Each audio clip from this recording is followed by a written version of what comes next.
Olha, Então, hoje a gente vai falar um pouco mais da panorâmica, né?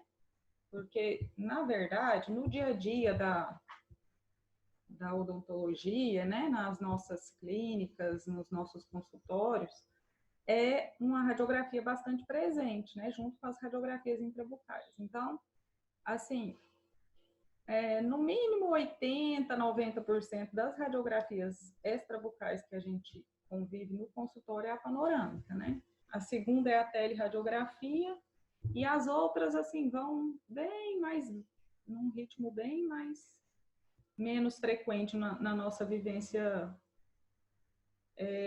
odontológica, né? Então, assim, a teleradiografia usa-se mais quando a gente já é especialista em ortodontia, né? É uma radiografia que os clínicos usam muito pouco. Então, por isso que a gente foca mais nas panorâmicas, né? Porque o clínico geral precisa conhecer bastante uma panorâmica. Depois, na nossa clínica, né, na vivência clínica, no atendimento dos pacientes com vocês, a gente vai sempre diagnosticar essas panorâmicas, olhar, estabelecer um diagnóstico para elas, né, e vai aumentando esse olhar de vocês sobre a panorâmica. Mas agora vocês precisam ter um conhecimento bem, assim, inicial, bastante consolidado na cabeça de vocês para conseguir depois, né, a gente discutir sobre essas imagens. Tem uma sequência lógica, né, para a gente diagnosticar uma panorâmica. Eu vou falar com vocês agora sobre isso. E aí a gente vai mostrar algumas imagens aqui, para ir treinando o olhar de vocês. Quando a gente voltar, eu quero voltar às aulas normais, presenciais, eu quero depois ver se a gente consegue, né, junto com aquela aula que vai ficar devendo, a gente mostrar imagens mesmo, né, fazer pelo menos uma aula de interpretação com imagens impressas para vocês, tá? Para ficar mais tranquilo. Mas por enquanto é o que a gente tem, aí a gente vai aproveitar o tempo para olhar imagens, né? Apesar que a odontologia, o, o universo de impressão de raio-x está ficando cada vez mais para trás, né? A gente tem sistemas de consultórios virtuais, né, que as clínicas, os serviços de radiologia odontológica disponibilizam, que cada dia mais enviam as imagens por e-mail e a gente acaba utilizando muito mais radiografias virtuais, né, do que as radiografias impressas. É bom a gente acostumar o nosso olhar, né, para enxergar as radiografias na tela do computador, do celular, porque esse é o futuro, né? A impressão de radiografias está cada dia mais. Inclusive, agora na pandemia, uma das orientações do CRO foi essa, né? Não imprimir raio-x. Enviar tudo por e-mail, né? Radiografias digitais mesmo, de verdade, para evitar que haja presença de entregador nos consultórios, né? Ou que o paciente volte até a clínica para buscar essa radiografia, né? Então, toda a presença de pessoas no nosso meio parece estar causando medo, né? E aí, para evitar, né, essas possibilidades de contágio, o CRO indicou, né, fez uma orientação indicando que os raios-x fossem só digitais por enquanto, apesar de alguns dentistas não aceitarem, né, ainda, não terem esse olhar para isso. Mas a gente anda imprimindo bem menos radiografia do que antes. Só uma curiosidade aí para vocês. Quando a gente se depara com a imagem de uma radiografia panorâmica, tem muita informação. E aí a gente precisa estabelecer uma sequência para esse diagnóstico, né? A gente precisa dar uma olhada nas estruturas mais importantes, conhecer essas estruturas, conhecer essa anatomia para estabelecer um diagnóstico de normalidade ou de alteração. Então, a gente precisa conhecer o que é normal, né, o que a gente vem falando desde o início do semestre, para estabelecer algum diagnóstico frente a alguma possibilidade de lesão. Então, a gente dá uma olhada geral nas órbitas do paciente, né? fossa ptérigo-maxilar, seios maxilares, fossa nasal, né? A órbita do outro lado, fossa ptérigo-maxilar, né? Olha, o seio maxilar, fossa nasal. A gente olha a cavidade articular, né? Tubérculo articular, cabeças da mandíbula, né? Processo coronoide, ó, meato acústico, né? Desse lado não conseguiu, mas a gente precisa, né? A panorâmica precisa informar para a gente. Ela não tem essa obrigação de informar meato acústico, mas se tivesse cortado a articulação, aí sim precisaria repetir o exame, porque teria problema, que a radiografia panorâmica é um exame de triagem para alteração de ATM, né? Então, quando a gente começa a avaliar as cabeças da mandíbula, a gente começa avaliando simetria, né? A gente olha tamanho, se está equivalente, né? A anatomia, se é equivalente, a posição das mesmas em relação à cavidade articular. E aí a gente vai notando que é bem similar. Então, a gente vê que elas não têm discrepância. Isso é uma das coisas que a gente precisa avaliar na articulação. Essa imagem que a gente vê aqui, ó, um pouco mais radiopaca, levemente radiopaca, alguém se arrisca em dizer o que seria?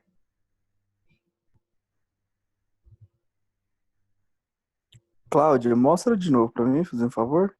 Setinha sumiu, eu tô pelo celular, tá difícil de enxergar. Essa imagem aqui, ó, Eliabe. Tá. Tem o meato acústico interno. O meato tá aqui, né? E aí eu tô Aí, perguntando o que é essa imagem aqui. Você já matou 50% da charada, né? temporal? Não. Seria a orelha, Cláudia? A orelha, Kéfera. Não. Tudo bem.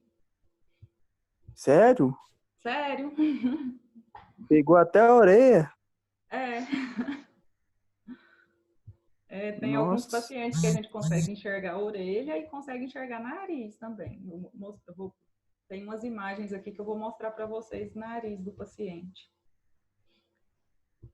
A gente consegue enxergar aqui do lado direito vértebras, né? Uma parte das vértebras. Tem paciente que essa vértebra aparece mais, tem paciente que aparece menos. A panorâmica não tem obrigação de mostrar a vértebra do paciente, nem orelha, né? Mas ela precisa mostrar as articulações, né? Precisa mostrar a mandíbula inteira, maxila, né? Inteira. Então, a gente já analisou seios, né? Fossa ptérigo-maxilar, a gente olha palato, né? Aqui, ó, em continuidade ao palato, né? Ao osso palatino aqui, a gente consegue enxergar o palato mole, ó, que é tecido mole, né? Olha o palato mole aqui do paciente. E aí a gente consegue enxergar a língua. Olha como a língua aparece na radiografia panorâmica, ó. Isso tudo que eu estou passando o mouse aqui é a língua do paciente. E aí, a gente, quando vai fazer a panorâmica, a gente pede para o paciente dobrar a língua e encostar lá no palato mole. A gente fala para o paciente, ó, dobra a sua língua, encosta a pontinha da sua língua lá atrás, lá onde é molinho no céu da sua boca.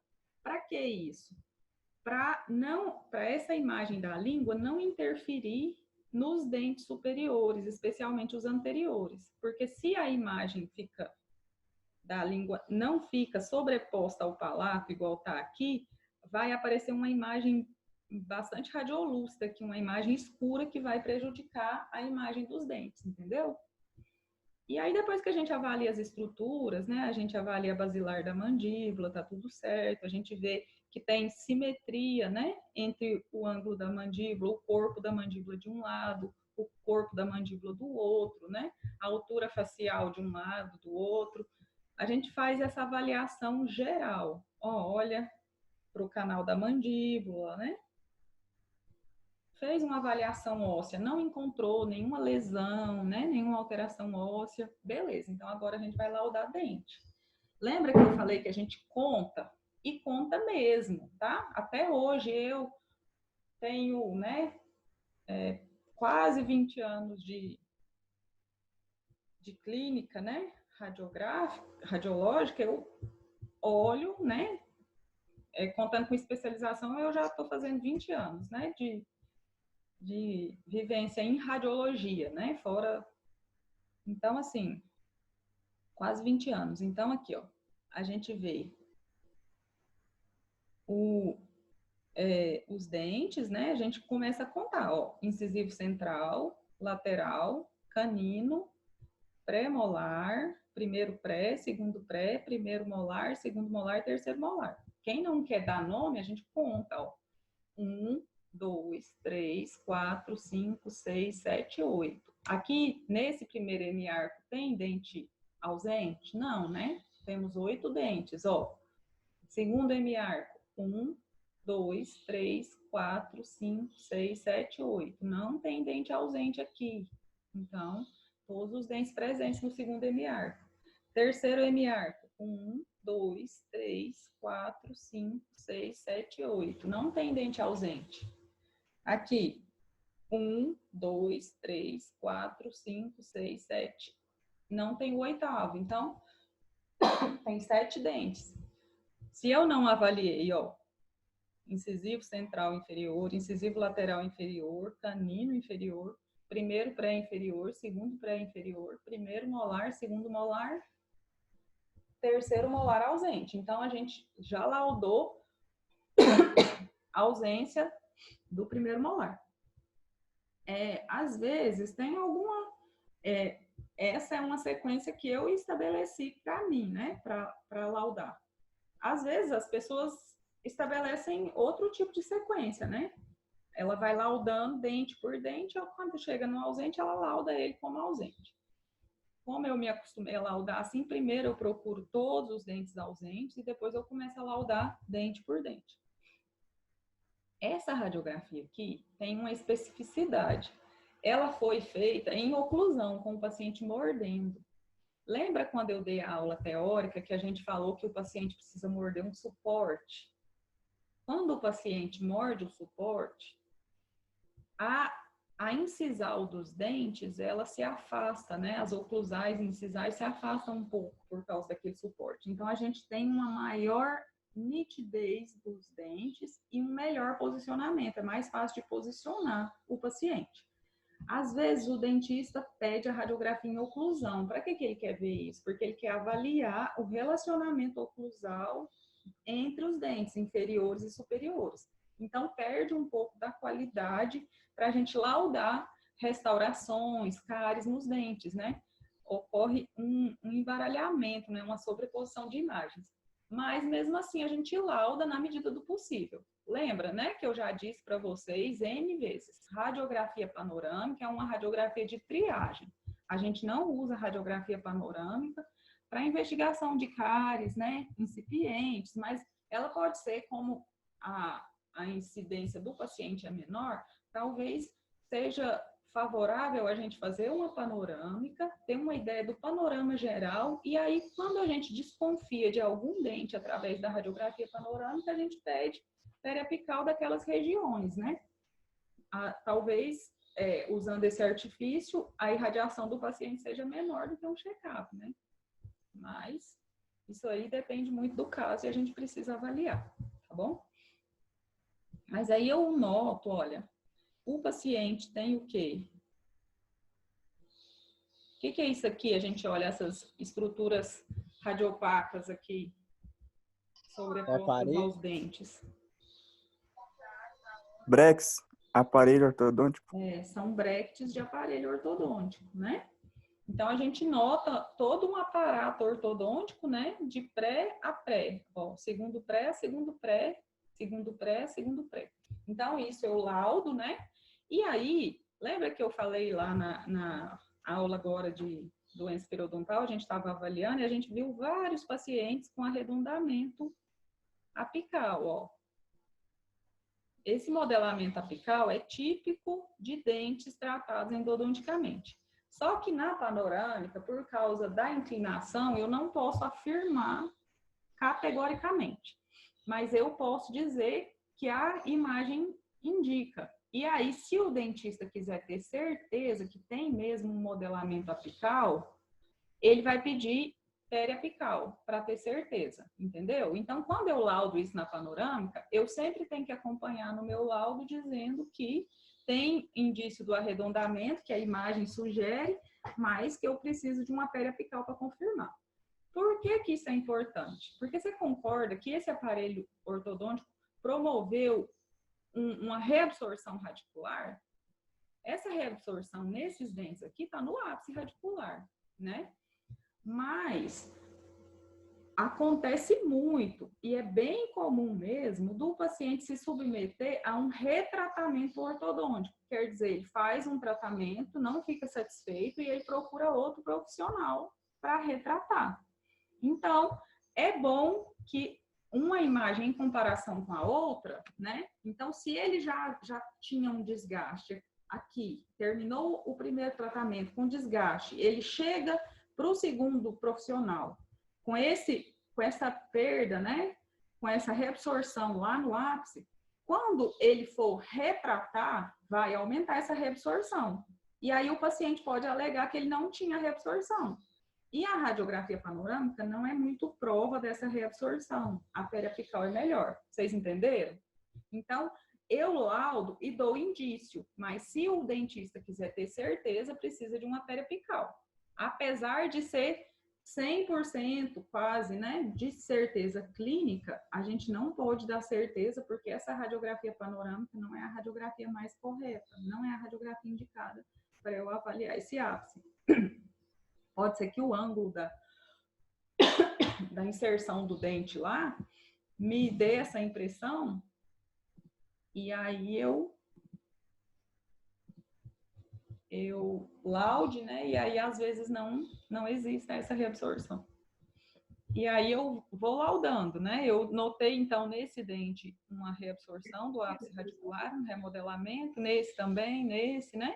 Eu vou olhando, ó, o 14 também tem um remodelamento, não consigo notar restauração. Eu vejo bractes aqui, né? Não consigo notar restauração também.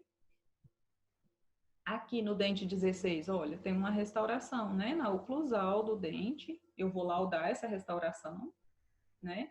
Uma restauração provavelmente de resina, porque a radiopacidade dela é bem menor do que essa ó, no dente 46, né? Que é de amálgama.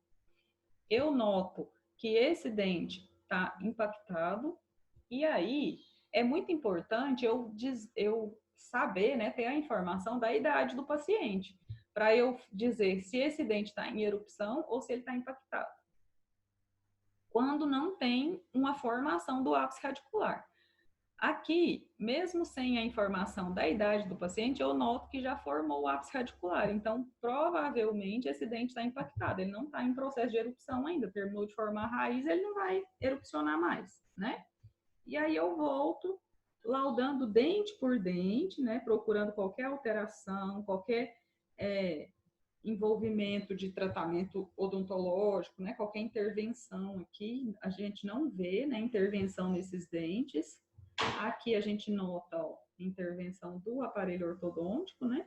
E aqui a gente nota um dente impactado.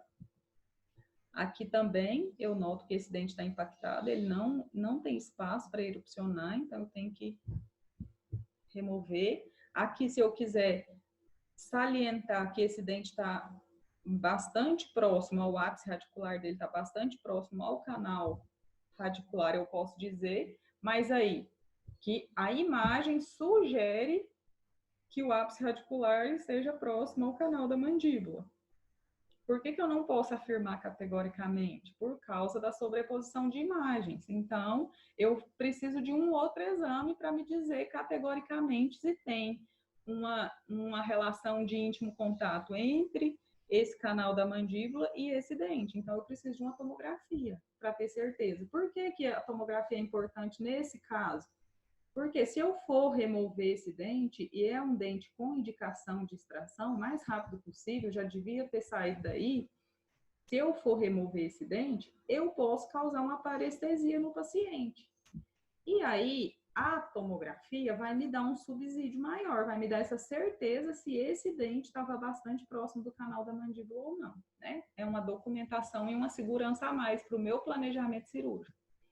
E aí, eu posso indicar isso, né? Observar isso. E aí eu noto que aqui não tem, aliás, nada, né, de intervenção ortodôntica de intervenção odontológica além do tratamento ortodôntico nesses dentes. A gente nota uma restauração, né, na face oclusal metálica, né, provavelmente de amálgama. E aí a gente nota que não tem o dente 48, né, a ausência do dente 48. Aí sim, Ô, eu já laudei a minha panorâmica inteira. Quer ô perguntar, Cláudio, Iago? sim. Cláudio, quando é uma criança, e assim, a gente vê que o siso, o terceiro molar, ele ainda não se erupcionou. A Uhum. gente pode considerar e colocar que é um dente ausente? Quando eu laudo dente de criança, eu falo assim, não se pôde observar, avaliar o terceiro molar devido à idade do paciente, né? Eu não posso dizer se ele está ausente ou presente na boca, porque a idade do paciente não me permite isso, né? O dente não está Entendi. suficientemente desenvolvido, então, se é uma criança pequena, o meu laudo vai desse jeito, ou então, às vezes, eu nem falo nada Entendi. porque Eu não não, posso ainda colocar, não deu para enxergar. Tem assim, alguns sabendo que pacientes que o terceiro na- molar, o paciente com 10 anos, ele está incipiente, assim, iniciando o processo de formação. E isso. aí Aí eu não posso. a gente lauda assim, sabe? Não foi possível avaliar o terceiro molar devido à idade do paciente. Não, o paciente ainda não exibe formação dos germes do terceiro molar, devido à sua idade, né? É. Uhum. Mas Geralmente, eu não quando posso um considerar paciente... ele como ausente na boca, não. Oi? Mas eu não posso considerar ele como ausente Eu na não boca, não, posso porque ele nem considerar. nasceu ainda. Eu não posso considerar porque, assim, para eu dizer que um dente está ausente, eu tenho que falar que não tem nem incipiência dele lá, processo de formação, aqueles processo embrionário do dente que vocês estudaram, assim, ainda incipiente, eu não Brotos. vou conseguir enxergar na radiografia. Então, se tem inícios daquelas células embrionárias lá, muito incipiente, né, muito Uhum. inicial, eu não vou conseguir enxergar radiograficamente. Mas você concorda que tem a presença do dente lá? E se eu falar que ele está ausente, eu vou dizer que ele nunca vai estar presente na boca, que ele nunca vai aparecer ali, né? Entendi, entendi. Uhum, Assim, esse é meu pensamento. Apesar de não ter a presença do dente formado, não tem, né? Mas se eu uhum, disser assim, dente 18 ausente, pode gerar a impressão que ele nunca vai aparecer. Entendeu? entendi. Agora, se eu olho para Uhum. um paciente de 13 anos, não vejo presença de germe nenhum, 13, 14 anos, aí eu já laudo como ausente, porque se ele não apareceu até hoje, ele não vai aparecer mais. Certo. Beleza. Mas eu vou mostrar aqui radiografias de criança, a gente dá uma olhadinha, tá? Então, quando eu chego, Tá, eu... tá bom. Oi? Tá bom. Beleza, então. Quando eu chego no final, né, que eu laudo o dente 48, eu já olhei, ó, todas as estruturas, né? Olhei os seios maxilares, né, que são bastante importantes para a odontologia. Olhei as cabeças da mandíbula, as bases ósseas, e aí eu laudei a minha panorâmica, tá tudo normal, né? O que tinha de alteração, eu já... E aí, quando eu desenho a panorâmica, a gente vê as estruturas, né? Um desenho assim um pouco tremido, porque, nossa, é muito difícil desenhar nesse PowerPoint. Eu desenhei essa para vocês terem um olhar melhor, mas é muito complicadinho. Tentei desenhar no meu programa lá da clínica, só que a linha ficou muito fininha, ficou muito ruim de ver aqui. Não deu muito certo, não. Aqui, ó, uma outra panorâmica. Aqui o paciente já encerrou o tratamento, né, endodôntico, a gente nota a presença de uma contenção. Mas vamos começar lá no começo, né? Então, eu vou avaliar a maxila, né? Avaliar a órbita, avaliar a fossa ptérico-maxilar, né? Que aqui nesse paciente não está inteira, não tem obrigação de mostrar ela inteira. Os seios maxilares, né? Tudo com radiodensidade normal, né? Semelhante à da órbita. Aqui o seio é um pouco mais radioopaco, porque aqui é o osso zigomático. Do outro lado a mesma coisa, né? Aqui é o seio mesmo, né? Sem sobreposição do zigomático, a órbita. Aqui eu vejo uma pequena imagem, ó, que é o canal nasolacrimal. É a parede do canal nasolacrimal. Aqui também, né? Aqui ele não mostrou muita parede. Eu vejo a fossa nasal, né? As conchas nasais, os cornetos, né? O septo. Vejo que não tem alteração desse septo. Vejo a fossa nasal do outro lado, tudo normal. Palato, né? Ó, palato mole. Lembra que eu falei da língua? Olha aqui o paciente não conseguiu colocar a língua bem encostada no palato. Aí, essa imagem aqui que eu disse, ó, que gera uma certa influência, né, nos ápices dentários. Entendeu? Quando o paciente não encosta a língua, ela não fica sobreposta ao palato lá, aí a gente produz essa imagem aqui, ó, um pouco mais radiolúcida, né? A língua aqui, né, começa aqui, difícil de enxergar aqui na distal, aqui mais para mesial a gente consegue enxergar, porque ela não ficou tão encostada, né? Palato mole. Aí eu já avaliei a maxila, né? Fora os dentes. E aí eu venho para a mandíbula. Ó, eu vejo a cavidade articular de um lado, cavidade articular do outro.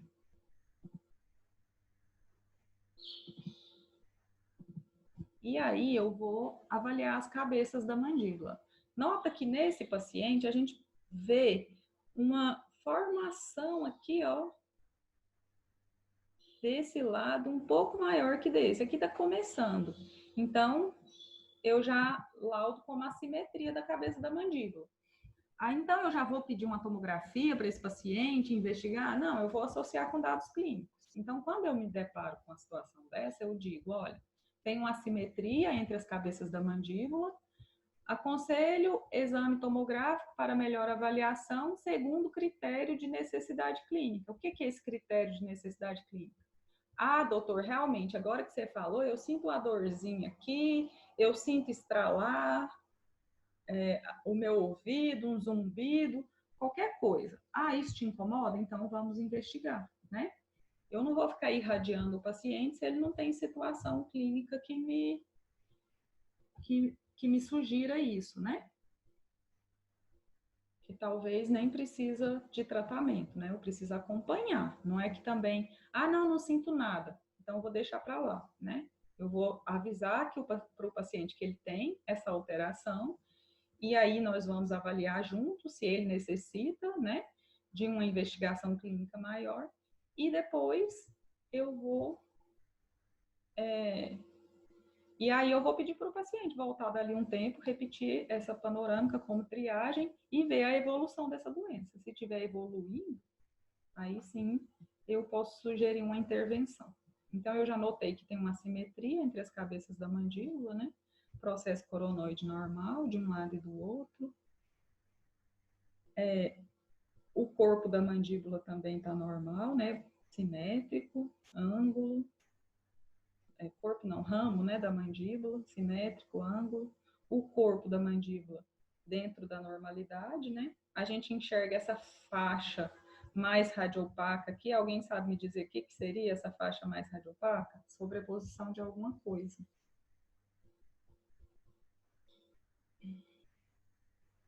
Eu Sabe, esqueci gente? o negócio do. Oi? Aqui. Não tem nada a ver com a faringe, não, né? Com o pulmão de Adão, não. Não.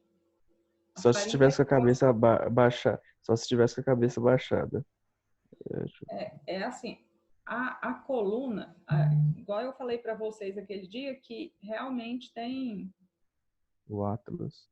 tem muita sobreposição, né, e imagens fantasmas. Então, Quando eu faço uma radiografia panorâmica, a coluna aparece nas laterais, né? Nessa aqui não está aparecendo, mas também no meio, né? Porque o aparelho passa aqui, então quando ele está radiografando aqui, tem uma sobreposição da coluna. Então, em alguns pacientes, a imagem fica mais acentuada, né? Essa radiopacidade da coluna. Então, a gente nota essa radiopacidade. Ó. Então, aqui é a sobreposição da coluna, tá? Quando a gente estica mais o pescoço do paciente, faz ele ficar bem ereto assim, essa sobreposição da coluna diminui. Aqui a gente nota, ó, uma imagem que é o osso hioide, né? A orelha do paciente novo, ó. E aqui, ó, a gente vê um ossinho que se chama processo estiloide, né? Um prolongamento do estiloide. E aí, lembra que eu falei sobre esse osso? Depois eu vou mostrar imagens em que esse processo estiloide tem um prolongamento. E isso, às vezes, produz algumas alterações no paciente, né? Então, quando a gente vê esse alongamento do processo estiloide, é bom laudar.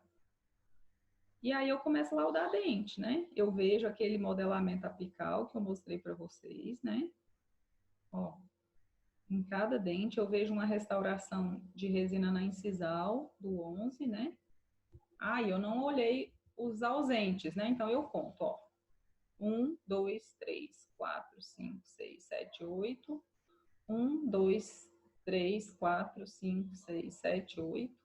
1, 2, 3, 4, 5, 6, 7, 8. 1, 2, 3, 4, 5, 6, 7, 8. Então, eu vejo que esse paciente não apresenta ausência, não apresenta ausência de nenhum elemento dentário, todos estão presentes. Aí eu começo a laudar dente. Restauração na incisal do 11, né? 12, 13, 14, 15, eu só vejo esse modelamento apical. Eu posso laudar um por um, eu posso laudar todos, né? Juntos. 26, eu vejo uma restauração em resina na face oclusal. 27, 28, normal. Aqui, no 21 ao 25, eu só vejo modelamento apical. 25, muito pouco, né? Eu laudo, lembro, né, falando que precisa da periapical para confirmar. Aqui eu noto uma restauração em amálgama na oclusal do dente. E eu vejo que esse dente 18 exibe um pouco de microdontia. Olha a diferença do tamanho desse dente com esse, né? Nós vamos estudar essas alterações lá no terceiro período, né, em pré-clínica. Mas aqui, ó, esse dente está menor, então isso chama microdontia. Aí eu começo de novo lá no 31, ó, eu vejo 31, 32, 33, 34, 35. Nenhuma intervenção odontológica, a não ser o tratamento ortodôntico que produziu provavelmente um remodelamento. Então, eu vou citar isso. No dente 36 tem uma restauração de amálgama. O 37 está radiograficamente normal. O 38 eu vejo que ele está impactado, né? A gente nota que ele tem a distal dele está impactada no corpo da mandíbula. Então, eu dou essa informação, né? É um dente que não tem espaço para erupcionar normalmente. Provavelmente tem tecido duro e mole aqui na distal desse dente, né? Que depois pode produzir uma alteração chamada pericoronarite. A mesma coisa, ó, 41, 42, 43, 44. Nenhuma intervenção odontológica além da ortodôntica. 46 eu noto uma imagem bastante radiopaca na oclusal, né, sugestiva de metal, amálgama. Aqui na vestibular,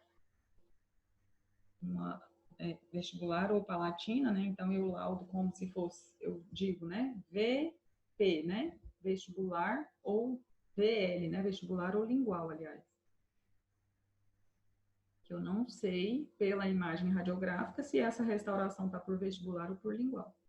E aí depois eu noto um dente aqui, né, em posição bastante inclinada, né, quase que horizontal. Então eu laudo que o dente está impactado em posição rara ou em posição horizontal. eu olho, né, investigo aqui se tem algum tipo de dilaceração, provavelmente tem, e está em contato com o canal da mandíbula, né? Provavelmente. Então, esse é um dente que seria indicativo de tomografia, assim como esse, ó, o ápice radicular. Lembra que eu falei para vocês assim, olha, quem tiver dente ciso que não tem espaço para erupcionar, já extrai esses dentes, né, o mais rápido possível. Por isso, porque olha, se esse dente não tivesse ápice radicular formado, né, se o processo de formação de risogênese da raiz tivesse aqui, ele não teria esse contato com o ápice radicular e nem teria formado prováveis dilacerações. Olha aqui a dilaceração da raiz desse dente, ó, a curvatura na raiz. Então, isso tudo produz dificuldade no processo cirúrgico, né? Dificulta a cirurgia.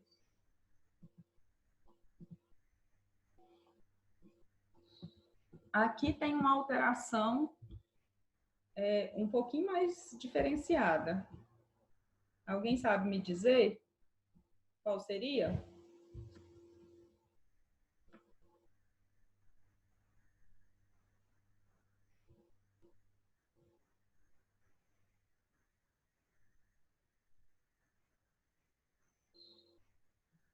O dente, deixa eu ver qual que é, na arcada inferior. Ele não tem espaço para erupcionar. Mas então por que ele não tem espaço para erupcionar? Esquerdo. Não tem espaço mesmo? Eu acho que é um dente supranumerário, né? Não? Quem falou? Tem que contar. Lucas? Foi. É um dente supranumerário, tá vendo, Lucas? Sim. É um dente a mais na arcada. O paciente tem uma ausência aqui também, né? Isso. Uhum. Ó, tem a ausência do dente 37 e tem um dente supranumerário, um pré-molar, né?